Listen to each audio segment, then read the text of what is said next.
రాజ్యాంగాన్ని సవరించాలని ఓ 2 రోజులు ఎందుకు బైకాట్ చేయలేదని నేను అడుగుతున్నా. అవన్నీ అడిగి ఎవరిని గాయపరిచి బీసీలకు వాళ్ళని దూరం చేయదాచుకోలేదు.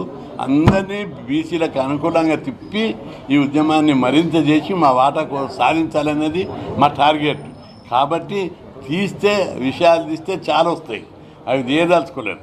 మాకు కావాల్సింది 42% సాధించడం, ఈ ఉద్యమం తర్వాత చట్టసభలో 50% సాధించడం. అందుకు అందరి మద్దతు కావాలి, అందరి సపోర్ట్ తోటి ముందుకు తీసుకుపోతామని హెచ్చరిస్తున్నాం. చివరకు ఒక రోజు అందరు అయినాక ఆర్గ్యుమెంట్ చేసేటప్పుడు కూడా ఇవ్వలేదు. ఆ రోజు ఏమన్నారు, ఫస్ట్ డే మొన్న అన్ని ఇంప్లీడ్ అయినాక ఆర్గ్యుమెంట్ చేసేటప్పుడు కోర్టు స్టే అడిగారు వాళ్ళు పిటిషనర్స్. అప్పుడు కోర్టు ఏమన్నది, ఈ దశలో మేము ఇవ్వలేము, ఎన్నికల షెడ్యూల్ ప్రకటించేది అని చెప్పారు. నిన్న ఏ కారణం చేత ఏ అదృశ్య శక్తులు ఇన్ఫ్లుయెన్స్ చేశారు, ఎందుకు ఇచ్చారో దానికి నిరసనగా రాష్ట్ర ప్రజలందరూ కూడా అనేక అనుమానాలు ఉన్నాయి, అగ్గాయి మండుతున్నారు. ఇది బీసీల నోటికాడి అన్న ముద్ద లాక్కోవడం. మేమేం తమాషా ఉందా? బీసీలు అంటే ఇంత చిన్న చూపు, ఇంత నిర్లక్ష్యమా? అరే, ఎన్నికల నోటిఫికేషన్ వేసిన చరిత్రలో ఎప్పుడు లేదు. ఒక రిజర్వేషన్లు ఇచ్చినప్పుడే మీరు స్టే ఇవ్వడంలో ఉద్దేశం ఏమిటిదని చెప్పి మేము ప్రశ్నిస్తున్నాం. దీని వెనుక తప్పనిసరి ఏదో కథ నడిచింది.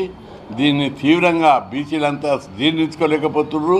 ఇది చాలా తీవ్రమైన విషయం. స్టే ఇవ్వడానికి కూడా బలమైన కారణాలు ఏం లేవు.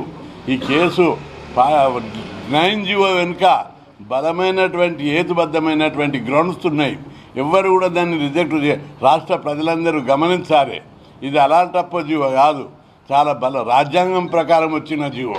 రాజ్యాంగంలోని ఆర్టికల్ 243(d)(6)లో రాజ్యాంగం ఏమిచ్చింది? రాష్ట్ర ప్రభుత్వము బీసీ రిజర్వేషన్ నిర్ణయించే అధికారాన్ని రాష్ట్ర ప్రభుత్వానికి ఇచ్చారు. ఇంత స్పష్టంగా అందులో రాజ్యాంగంలో ఉంది, దాన్ని జీవోలో కూడా పేర్కొన్నారు. అయినప్పటికీ కూడా దాంతోపాటు గతంలో వచ్చినటువంటి సుప్రీంకోర్టు తీర్పులను కూడా దృష్టిలో పెట్టుకొని అసెంబ్లీలో చట్టం చేశారు. దాంతో మరింత బలం చేకూరింది. మూడో అంశం, సుప్రీంకోర్టు ఇచ్చినటువంటి విధంగా జనాభా లెక్క తీశారు, డెడికేటెడ్ కమిషన్ వేశారు. ప్రతి స్టేజ్లో సుప్రీంకోర్టు రాజ్యాంగము, చట్టాలు అన్నీ పరిగణనలోకి తీసుకొనే ఈ 42% జీవో జారీ చేశారు. అయినప్పటికీ కూడా కోర్టు ఇట్లు ఇచ్చినందుకు రాష్ట్ర ప్రజలు జీర్ణం చేసుకుంటలేరు. నువ్వు స్టే మొదటి రోజు ఇవ్వవు, 2వ రోజు ఇవ్వలేవు, 3వ రోజు ఇవ్వలేదు. ఎన్నికల నోటిఫికేషన్ ఇచ్చినాక అన్నం పెట్టి నోట్ల తినేటప్పుడు గుంజుకుంటున్నారు మీరు.